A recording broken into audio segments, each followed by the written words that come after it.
ځکه قصې تاسو ته معلومه ده که نه یو پیر ګیدړ وي تقریر وکړو دې ګډو ته تقریر یې ورته وکړو وایي څومره ظلم تاسو سره روان دی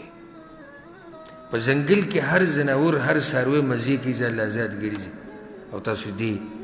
شپو لیدنه تاو کړی دی دلته ولاړ اخر ستاسو هم څه حقوق دي که نه د کوم چې پکې قمقلان ووي څه ناشنا خبره وکړه الله دې وي ګیدړ له د دې بدله ورکړي چې زموږ سره دومره مخلص دی زموږ د ازادۍ سوچ دی ورسره خیر په اول پیر کار ونه شو بعضو ومنله بعضو نه په دویم پیر یې ورته وایي بیا تقریر وکړو چې زما پکې څه نشته زما څه دي زه خو هسې ازاد یم خپله خو په تاسو مې زړه سوځي د دې ژوند نه مزې واخلئ بهر وګورئ ځنګلې تکې شنې پرتې دي خوږې خوږې چینې دي ښایسته ښایسته اوبه دي تاسو نه دا شپول تاو کړی دی د هغه په مرضي تاسو خوراک کوئ او د مالک په مرضي تاسو بس کې داسې ژوند دی بیا ورسره نور دي چې بعض ملګري شو او دا څومره ښایسته خبره وکړه ازادي پکار د ژوند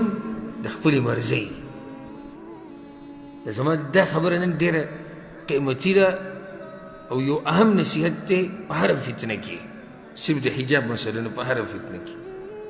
هرې چغې سره به ملګری کېږي نه هرې چغې سره به ملګری کېږي نه بلکې سوچ به کړي خیر وي په درېم پیر چې بیا ګیدړ لاغی نو بس وي دغه زما پکې څه دي زه خو ستاسو خیر خوایم بس بیا یو هغه ټول یو شوي دي او یوه چې کومه د دوی مشره وه هغې یې منع کول چې مه کوئ تباه به شي هغوی نه مونږ ځو نو دا ټولو په دغه یو ګډه په هغو باندې څه طاقت ټول تېرې دي وتي دي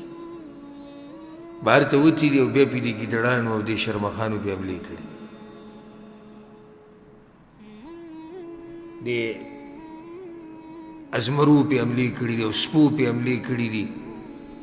او ګیدړ خو چرته کې و چې کار مې وکړو ټولو له مې خوراک پیدا کړو هغه وخت کې بیا هغه ټولو وي دا ووایي چې هغه پلاني چې خبره کوله چې تاسو قمقلان یې موږ نه منله دغه شیان دا نن سبا چې اوازونه کوي دا شرمخان دي دا ښځې ازادۍ چې دوی ورته په اسانه بیا رسي موبایل نمبر به وله ورکوي دوی به په کلبونو کې میلاویږي دوی به په هوټلو کې پروګرامونه کوي دوی به زیناګانې کوي دوی به یارانې او دوستانې کوي د دې لپاره دا اواز روان دی دا زموږ څه خیرخوا نه دي ګورئ زموږ څه خیرخوا نه دي